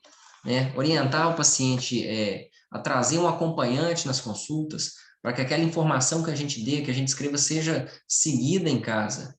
E vamos procurar dar ao paciente combinações fixas, né? Então, ao invés do paciente usar 2 colírios diferentes, com 2 substâncias diferentes, será que já tem algum medicamento que já vem 2 em 1 misturado ali? Existem 3 em 1 também que pode ser utilizado. Existe um outro tratamento, laser, a cirurgia, né? E lembrar, então, que isso exige, como o doutor Emílio falou, a palavra proatividade. Então, o paciente tem que ser proativo nisso, ele tem que cuidar de si mesmo. Então, a gente dá as orientações, nós chamamos o acompanhante, mas quem cuida, né, do tratamento, quem toma a frente é o próprio paciente. Zé Luiz, uma pergunta interessante, só para aproveitar aí a sua carona. A velocidade em brinquedos radicais pode aumentar a pressão ocular? Aí isso remete ao exercício, né? E a pressão intraocular, em resumo. Isso é um tema também bem interessante, queria ouvir vocês. Olha, geralmente não. Existe um tipo de glaucoma, um glaucoma menos comum, que é o glaucoma pigmentar. Então, quando você faz atividade física, o corpo sacode mais vibra mais, dispersa o pigmento dentro do olho, o pigmento da íris vai se soltando, e você pode ter aumentos transitórios da pressão intraocular, que não costumam ser importantes. Então, existe essa chance, mas é algo menos relevante. Então, o oftalmologista vai saber identificar o glaucoma pigmentar e dar essas orientações ao paciente. Existe o fato de que eu já ouvi, inclusive já li também, por exemplo, posições mais radicais ou invertidas, né? O caso da yoga, de cabeça para baixo e tudo mais, isso tem algum fundamento também, Emílio? Existe alguma fundamentação Não, nisso? existe a fundamentação, a pressão de fato intraocular ela aumenta, né? Então, assim, a gente costuma solicitar que não se faça essa inversão invertida do yoga, que é muito difícil, inclusive, quem é praticante de yoga fica muito triste quando a gente fala para não fazer isso, porque assim, é uma evolução dentro do yoga, pelo que eles me falaram isso, sabe? Mas realmente quem tem glaucoma muito avançado tem que evitar. Quem tem uma pressão que já tem uma tendência de descontrole tem que evitar isso daí, porque você vai ter ali um aumento temporário da pressão intraocular e esse aumento temporário ao longo de cada sessão pode prejudicar seu nervo óptico. Então, como o Zé Luiz falou, são poucas as condições assim esportivas de lazer que afetam a vida de uma pessoa com glaucoma, né? Então, assim, é o pigmentar, como ele falou, esses impactos, é o yoga, mas de uma maneira geral, as atividades esportivas elas são muito bem-vindas nos pacientes, principalmente, como você mesmo falou nisso, as aeróbicas, né? Correr, caminhar, isso e tudo mais. E lembrar, eu acho que isso sim também é importante, aqueles que são já operados de glaucoma, evitar ao máximo e se proteger ao máximo quando realizar esportes aquáticos, né? Quando for fazer natação, surf, até hidroginástica, pelo risco de contaminação da cirurgia. Certo. Muito bem lembrado. Eu posso fazer mais uma pergunta ou a gente continua aqui? Acho que a pergunta é muito importante, né, gente? Vocês aqui, que eu não sei a quantas andamos aqui, mas pessoas transplantadas de córnea, vamos para o Zé Luísio, e que têm glaucoma, correm mais risco de piora da doença? Existe um tipo de glaucoma que é associado ao transplante de córnea. Costuma ser um tipo mais difícil de tratar. Então, são glaucomas que a pressão pode aumentar mais, e quanto mais alta a pressão, mais rápido a doença pode evoluir, maior a chance do paciente evoluir para cegueira. Então, esses pacientes que desenvolvem um glaucoma associado ao transplante de córnea, têm que ser monitorados muito de perto. Existe um outro caso, em que o paciente já tinha um glaucoma antes mesmo de precisar fazer um transplante de córnea. Também traz um desafio extra. Esses pacientes, depois que transplantam a córnea, precisam usar corticoide durante muito tempo, então isso aumenta a pressão do olho. Então, são casos mais preocupantes que exigem mais atenção, mais cuidado. Tem que estar mais perto do médico, às vezes tem que usar mais medicamento, tem que operar. São casos mais desafiadores. Muito bom. Obrigado. Vamos para frente, Reinaldo? Depois eu tenho mais uma perguntinha aqui. Em relação à não aderência ao tratamento, Emílio, o que você nos conta? Bem, a não aderência para o pessoal que está nos prestigiando aqui é não tratar, né? É não usar os colírios, né? Então, isso pode ser por diversas causas, né? Informação inadequada ao paciente é uma delas, ele não acredita, ele não entende para que serve aquele medicamento. Intolerância à droga, aí não é culpa do paciente, ele está tendo uma alergia, por exemplo, ao medicamento. Baixa condição econômica, não tem condição. Hoje a gente fala assim que o governo dá, né, o medicamento, mas às vezes ele não tem dinheiro para ir até o posto de saúde, né? Então a condição econômica ela vai muito além do que só comprar o medicamento. Quanto mais drogas, mais frascos, mais confusão a pessoa fica, mais impaciente, ela cansa mais e para de usar o tratamento, sabe? Tem isso. O que a gente pode fazer? É dividir a responsabilidade com a família, que eu falei no início ali, né? Pedir ajuda a alguém que possa. Às vezes o paciente não entende, mas converse com o sobrinho, converse com o filho, né? Ensinar a pingar corretamente. Eu já vi, Molinari, gente pingando colírio na boca. Eu já vi isso. Eu já Eu vi. não Né? duvido. Até tinha um apelido, que era o Zé Gotinha, sabe? Então é Sim, lógico, está errado, né? A gente tem que fornecer as orientações, isso como médico, e o médico tem que ter linguagem, a gente tem que saber falar, a gente tem que ter falar em uma linguagem português, em português para que aquele paciente possa entender. A gente não precisa com falar bonito. certeza. A gente fala bonito no Sim, congresso, a gente fala bonito numa é, live, né? Mas para o paciente tem que entender o que eu estou falando, tá certo? Às vezes é bom você ter uma secretária, né, um assistente, porque às vezes o paciente ele está travado ali, ele não entende, mas a secretária te ajuda, né, o técnico te ajuda, um assistente te ajuda. Então, a linguagem é muito importante, né? Diminuir o número de colírios ou gota ao dia é o seguinte, é simplificar o tratamento.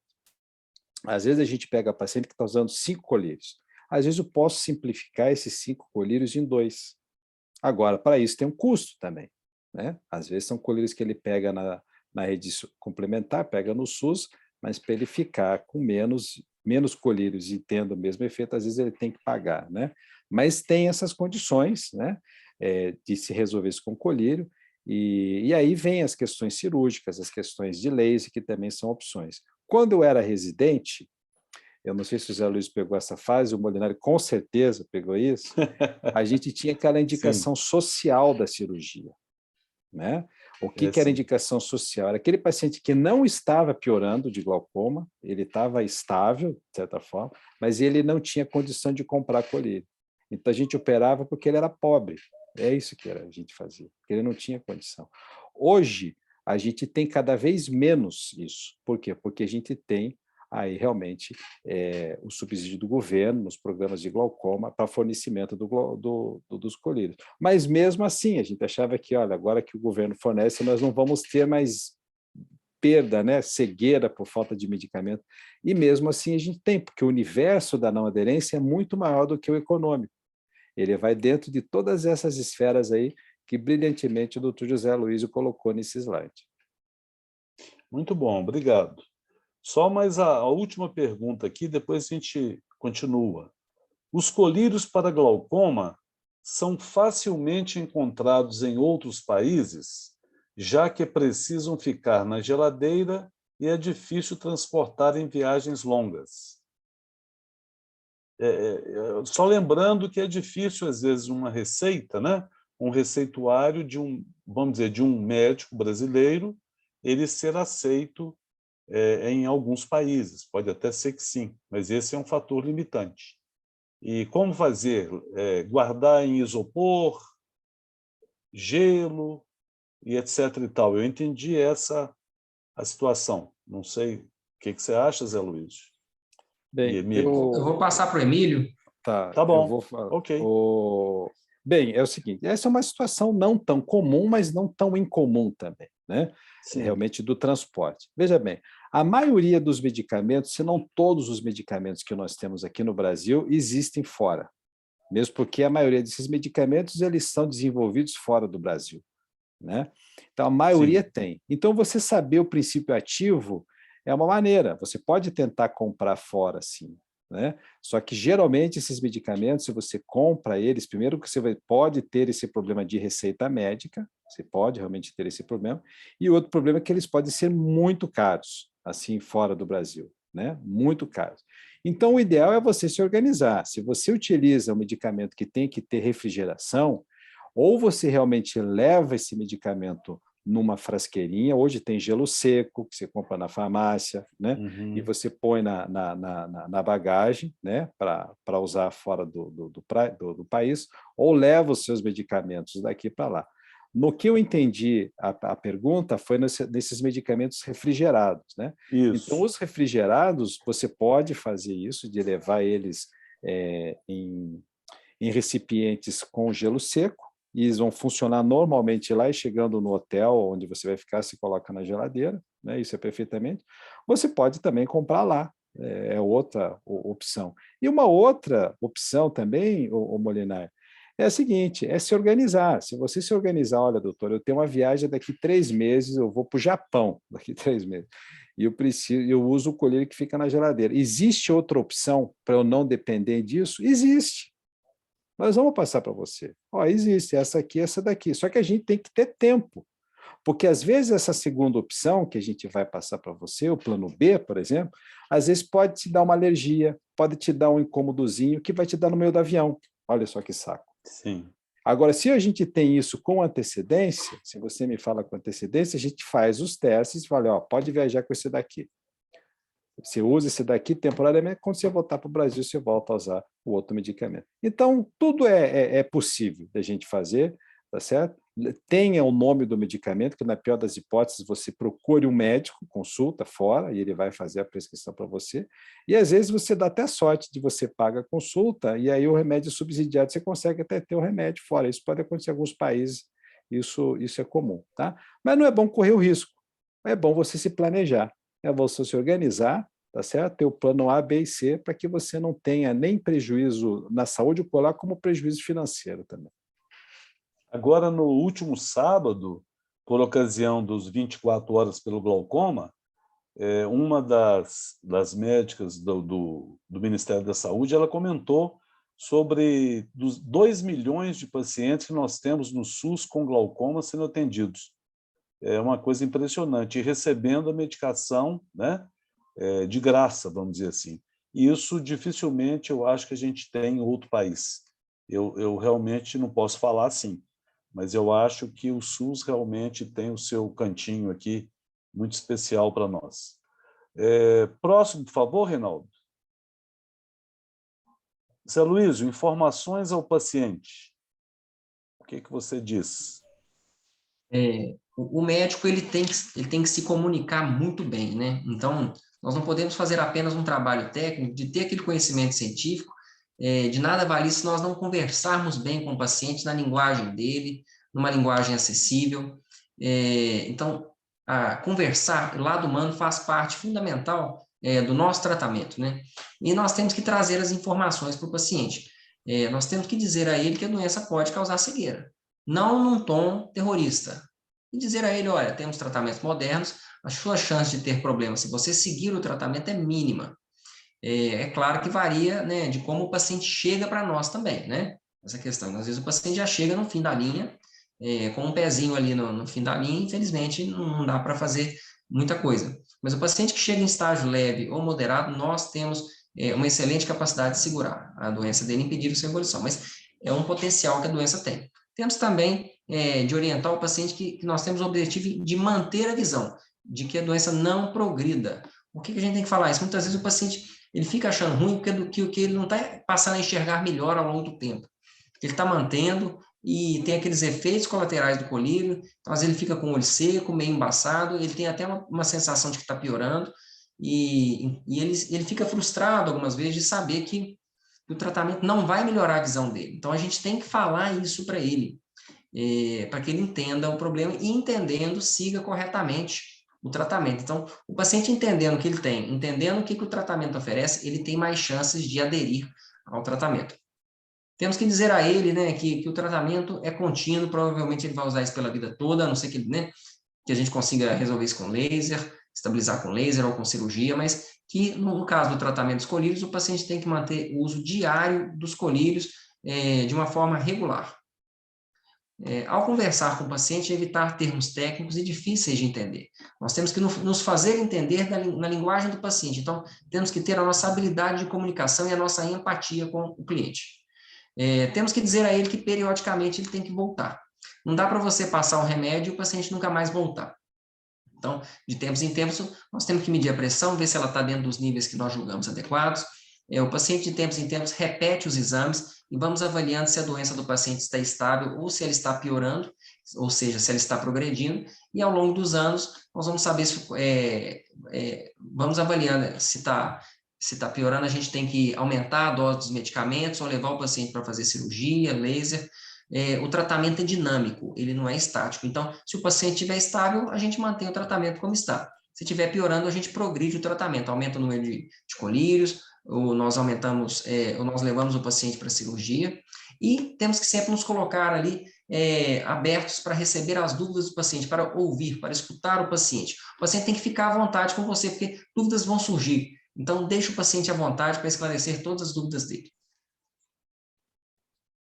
Esse último item aí é muito importante, né? Assim como o Emílio também falou, o médico tem que estar aberto, né? Acolher o paciente para que ele se sinta à vontade para esclarecer as suas dúvidas, como você falou. Obrigado, Zé Luiz. Próximo, Reinaldo, por favor. Pingando o colírio, né, Emílio, já foi falado, mas é importante a forma, né, que muita gente não usa bem. O colírio e a pomada, né, oftálmica. Como utilizar? Lembrando que realmente você tem que entrar no olho, né? A receita é essa, né? Sentiu que molhou, ele entrou. Mas esse realmente você reter mais a lágrima, você baixar aqui a pálpebra e colocar, segurar um pouquinho também ajuda bastante. E lembrando que não adianta você pingar 2, 3 gotas para compensar um dia que você não pingou, porque isso não vai resolver. Né? As gotas, elas têm, o olho ele tem a capacidade de absorver uma gota só. Então, se você pingar 2, uma das gotas você está desperdiçando, né? Aí o tratamento fica mais oneroso, tá? Mas basicamente essa imagem aí fala tudo. Se os idosos às vezes não têm condição, né, motora de pingar, e alguém tem que pingar para eles, mas não tem muita magia, né, nisso daí. Lembrando que assim, pomada nós não temos, né, para glaucoma, né? O nosso Sim, tratamento é todo à base de colírio mesmo. muito bem lembrado. Queria só lembrar que tem muita gente que pinga o colírio no canto nasal do olho e pisca. Só lembrando que os detalhistas dizem o seguinte, que metade da gota fica fora e aquilo que entra está levando a impureza que está nos cílios, que é vamos dizer, o lixeirinho ali do olho, né? O cílio, ele impede as impurezas de entrar. Então, a gente fazer da forma como está no slide, né? Fazer uma bolsa conjuntival e pingar ali e fechar o olho. E embaixo, a oclusão dos pontos lacrimais, que o Emílio já comentou, que também pode alterar a, a absorção, né? Que é interessante. Muito bem. Próximo, por favor, Reinaldo. Muito bem, Zé Luísio. Sobrou para você aí. O Realmente, compliance. nós já, né, o tempo todo aqui da nossa conversa, do nosso bate-papo aqui hoje, nós já estamos falando, né? Pingar o colírio, quando a gente fala pingar o colírio, né, para quem é jovem ou um idoso jovem, é uma tarefa que não é complicada, né? Sim, Mas à medida que a pessoa vai ficando mais idosa, ela vai perdendo a questão motora, né, a memória não vai ficar na mesma coisa, então vai ficando difícil. E por que vai ficando difícil, né? Os pacientes vão ficando muito idosos, há os pacientes que não sabem ler, então aquele frasco para ele, né, aqueles nomes, aquelas orientações, aquelas letras não significam nada. O paciente, né, o paciente perdeu a sua cognição, as suas capacidades, né, ficou demente, ou o paciente que tem um retardo, ele nunca desenvolveu as capacidades mentais, né, ou o paciente que mora sozinho, não dá conta de entender aquilo, não tem a ajuda dos parentes, dos familiares, o paciente pode ter Parkinson, né, o paciente treme, como é que esse paciente vai pingar colírio, né, é uma tarefa impossível para ele acertar o olho, né, o paciente teve um AVC, como é que ele vai fazer aquilo ali, né, o paciente tem uma paralisia, ou o paciente não enxerga direito, realmente tem uma doença grave, né, ou a cegueira pelo glaucoma, a quase cegueira, outras doenças que abaixam muito a visão do paciente, como que ele vai saber qual que é o colírio que ele vai usar, como que ele vai ler as orientações, como que ele vai saber qual que é qual, né? Muitos pacientes também param de aderir ao tratamento por causa dos efeitos colaterais. Alguns colírios causam alergia, o olho pode ficar muito irritado, pode arder muito na hora que pinga. Então, o paciente pode não se sentir bem com o colírio. Então, isso tudo, né, dificulta o paciente de ficar aderido ao tratamento. Às vezes, né, é aquele monte de frasco, então o paciente faz confusão, são várias gotas ao dia, então são muitos os motivos para o paciente não conseguir aderir corretamente ao tratamento.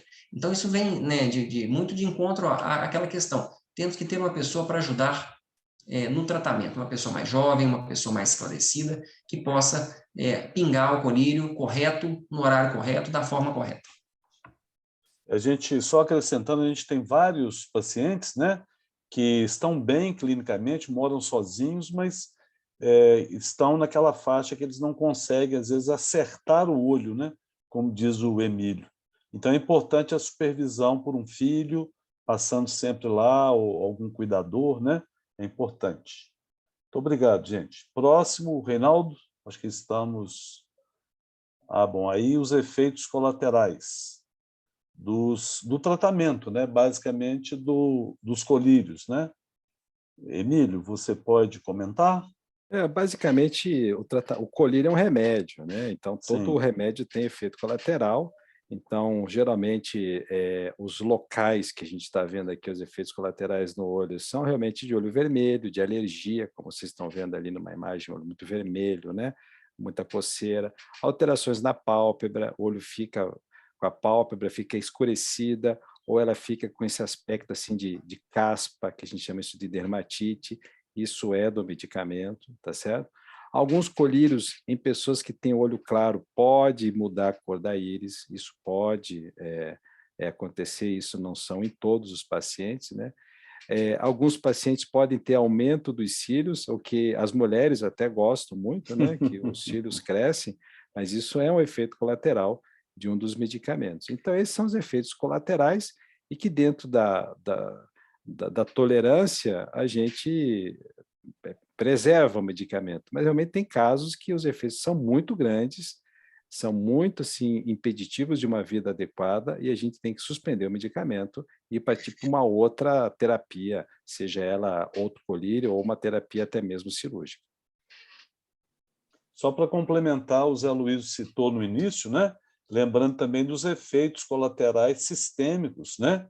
Dos colírios. É lógico que já foi falado, mas a gente não pode, o paciente não pode usar sem orientação médica, porque pode, na realidade, o colírio ele cai na circulação em 10 minutos. Se você pinga na conjuntiva, daí a 10 minutos ele está na circulação sistêmica. Então pode haver quase como se fosse um medicamento que você está tomando pela via oral ou até pela via venosa.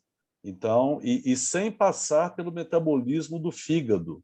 A droga não está sendo metabolizada no fígado, então é importante a gente ter orientação médica, né? Muito bem. Obrigado. Próximo, Reinaldo. Sobre a cirurgia, José Luiz, você quer comentar, ou o Emílio também em conjunto, um após o outro? Cirurgia antiglaucomatosa, né, a chamada trabeculectomia. Há casos em que os colírios ou laser não conseguem baixar a pressão para os níveis adequados.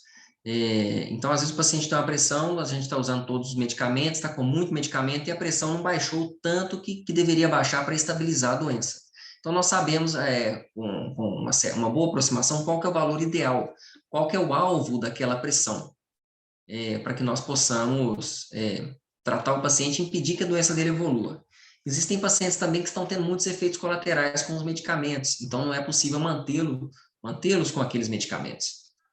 Pacientes com doenças mais avançadas também, nós temos uma certa preferência de tentar mantê-lo também com a cirurgia, porque ela pode trazer baixas na pressão melhores do que os colírios. Então, é claro que cada caso é um caso, mas a cirurgia consiste basicamente em dar um novo caminho para o líquido do olho, para baixar a pressão. Então, a gente vem aqui na periferia da câmara anterior, no cantinho aqui, entre a esclera e a córnea, faz um canal e a gente cria aqui um reservatório, para onde o líquido interno do olho sai e aqui ele é absorvido pelos pequenos capilares e vasos linfáticos aqui da conjuntiva do olho.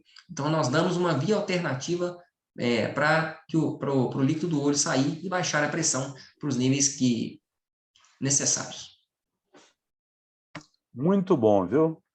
Quer comentar, quer ampliar alguma coisa, o Emílio? Eu Está acho que não tranquilo? tem precisa, né? O Zé Luiz é craque em cirurgia. Já deu show, né? Eu acho assim, só para dar uma mensagem, né, Zé Luiz, é o seguinte, Sim. que se o médico indicar, não tenha medo de operar. Ninguém vai indicar o especialista de glaucoma, ele não vai indicar cirurgia para brincar com o seu olho, para treinar, a gente não faz isso, né?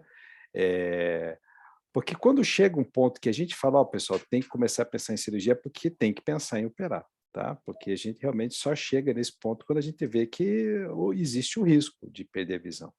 Então, eu acho que, para finalizar aqui, o Molinari, para deixar uma mensagem bem didática, é o seguinte: existe o risco de eu perder a visão operando? Existe. Existe o risco de eu ficar cego se eu fizer uma cirurgia? Existe. Como existe o risco de você morrer infartado na mesa, como existe o risco de você ser atropelado indo até o centro cirúrgico.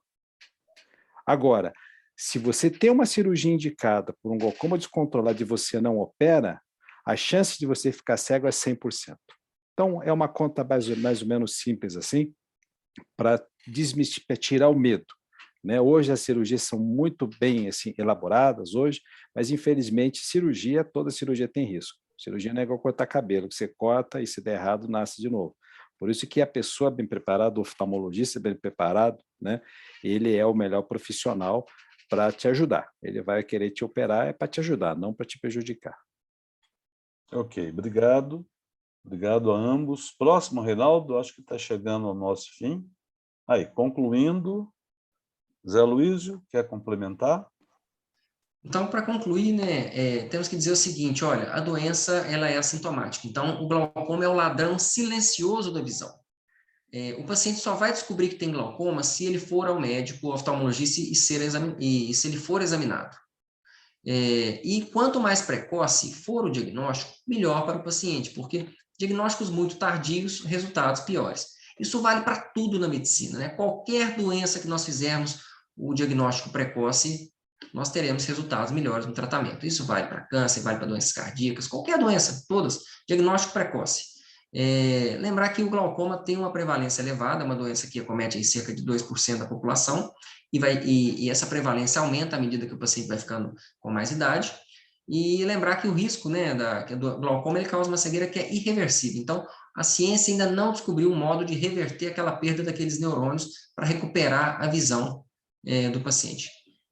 Temos também que saber o seguinte, quando o tratamento é com colírio, o paciente vai ter que usar colírio o resto da vida. Então, realmente é um tratamento que dá trabalho. O doutor Emílio usou uma palavra muito boa, que é a proatividade. Então, o paciente ele tem que ter a proatividade, ou ele tem que ter a proatividade, pelo menos arrumar uma pessoa para estar junto ali com ele, a família tem que ter a proatividade. Então, às vezes, a proatividade não é só do paciente, né, de todo mundo.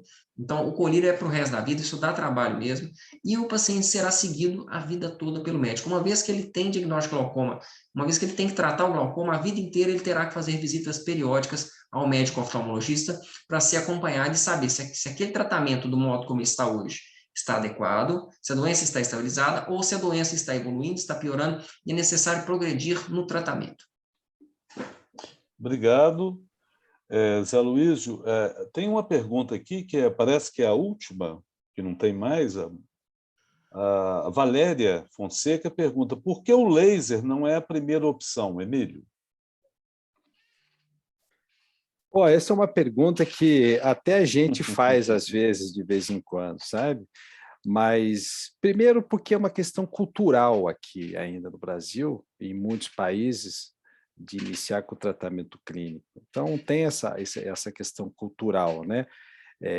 De se iniciar, de se deixar o laser de lado. O laser, por muito tempo, foi visto como uma terapia de segundo passo para o glaucoma, mesmo porque, antigamente, os lasers para glaucoma não estavam tão evoluídos como os de hoje. Eles não permitiam reaplicações, né? Um outro fator também, respondendo, que justifica um pouco isso, é o baixo treinamento que os médicos tinham em realizar o procedimento, né, do laser para o glaucoma. Então, não eram todos que tinham treinamento para fazer isso. Hoje, já não é mais assim. A gente já treina mais as pessoas a fazer esse tratamento. Outro detalhe importante era o custo também.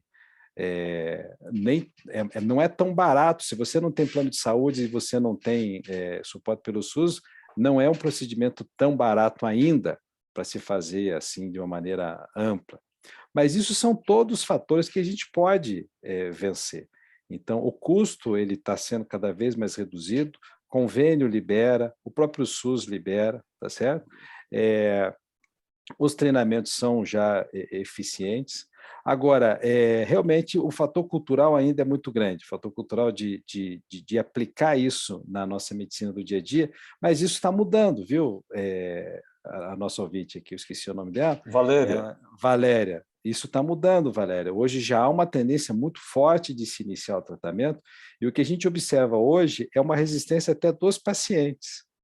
Eu falo assim, olha, eu tenho 2 tratamentos aqui para você. Você pode usar um colírio, mas eu posso fazer uma aplicação de laser. E o paciente não entende, fica com medo e prefere usar o colírio. Isso também acontece, tem esse outro lado aí também. Mas a tendência é essa, de se tentar cada vez mais colocar o laser, mas o laser também tem um espectro de estadiamento de doença que é permitido fazer o laser. O laser também, ele não é um salvo-conduto para se tratar todo o glaucoma, é para se resolver todo o problema. Então, existe alguns tipos de pacientes que se beneficiam mais, como tem outros, Valéria, que o tratamento inicial não é nem laser, nem colírio, já é de cara a cirurgia. Tá? Então, o médico vai estadiar, mas vale a pena, sim, se você tiver curiosidade, de perguntar para o seu médico, posso fazer um laser? É possível o laser? Ele vai avaliar e vocês podem discutir isso. Como eu falei e o Zé Luiz repetiu, a proatividade, o conhecimento que você estimula, provoca o médico a ter mais opções de tratamento adequadas para você. Muito obrigado pela pergunta muito legal. Com certeza. Agradeci também. Obrigado, Emílio. O Reinaldo, tem mais algum ou já estamos... bom, antes de agradecermos, mas já agradecendo, não só a MMG, né, com sua equipe, mas com a SMO, que sempre, todo mês, a gente faz uma reunião e a gente conta sempre com o engrandecimento dessas reuniões com os colegas, né, aqui presentes hoje, o José Aloísio e o Emílio, e lembrando também que a Sociedade Brasileira de Glaucoma está aqui representada pelo seu vice-presidente. E a gente queria deixar uma mensagem, José Aloísio e Emílio, né, que vocês... alguma fala aí final para a gente terminar e sabermos, né? Depois nós vamos assistir, né? Para ver o nosso desempenho. Eu, particularmente, gostei muito, aprendi muito, falei muito na hora que eu não sei se devia, mas espero ter contribuído um pouquinho também. E então, José Aloísio, quer falar algo para fechar? Gostaria de agradecer, claro, e dizer o seguinte, eu acho que a arma mais importante que os pacientes têm é a informação. Então, hoje em dia nós temos materiais pela internet para que o paciente se informe, e os médicos hoje estão cada vez mais bem informados. A informação, os órgãos, o Conselho Brasileiro de Oftalmologia, a Sociedade Brasileira de Glaucoma, Sociedade Mineira de Oftalmologia, têm desempenhado um papel importantíssimo para que os médicos, para que os oftalmologistas do Brasil tenham uma qualidade técnica cada vez melhor. Então, converse com o seu médico. Os médicos oftalmologistas do Brasil têm um nível de reconhecimento mundial. Os oftalmologistas do Brasil estão preparados para cuidar do glaucoma das pessoas do nosso país. Obrigado, Zé Luiz. Emílio? Eu queria só agradecer, o especial você, Molinari, que abriu esse espaço, um espaço muito importante. Você veja que são poucas hoje, no dia de hoje, são poucas as lives, são poucas assim, as atuações focadas ao paciente, e essa foi focada para o paciente, foi focada para o leigo, né? Num dia tão importante, como comentei, a gente não comemora o glaucoma, a gente combate o glaucoma, é um dia de lembrar o combate ao glaucoma, né? E, então, esse espaço que você abriu aqui, tanto pela Associação Médica de Minas Gerais e da Sociedade Mineira, mostra o comprometimento que você e toda a sociedade tem em prol da boa medicina, da boa prática da medicina, e, como o Zé Luiz falou, da informação. Informar faz parte do tratamento. Informar, o conhecimento, faz parte de você ter um tratamento mais adequado, né? E o que a gente está tentando fazer é isso. São espaços que, às vezes, a gente não tem, infelizmente, a gente, às vezes, não tem tempo de falar tudo no consultório, infelizmente, essa é a vida real, né? E são esses momentos que a gente tem aqui, o Zé Luiz e você, a gente está deixando do nosso convívio familiar, nesse momento, para tentar transmitir alguma informação para que possa ajudar. Se um paciente que assistiu essa live se beneficiar, né, já valeu. Né? Já valeu. E que vocês que nos assistiram e que vão nos assistir depois, têm a obrigação de retransmitir. dentro da linguagem de vocês, dentro da maneira de vocês se expressar, pegar a informação e jogar isso para frente. E quem sabe, no futuro, o glaucoma não vai ser mais a principal causa de cegueira. Vamos deixar para outra doença, né? A gente vai tentar ficar... É o seu sonho. É o meu sonho, e tentar ficar lá embaixo. Eu estou dizendo, tá? É o seu sonho, né, Emílio? É o meu sonho. Até o dia que a gente nem precisa mais isso, né? comemorar esse dia. Assim, ó, vamos abolir esse dia, porque não existe mais. Né? Eu queria agradecer principalmente ao Reinaldo, né, aqui na parte da associação.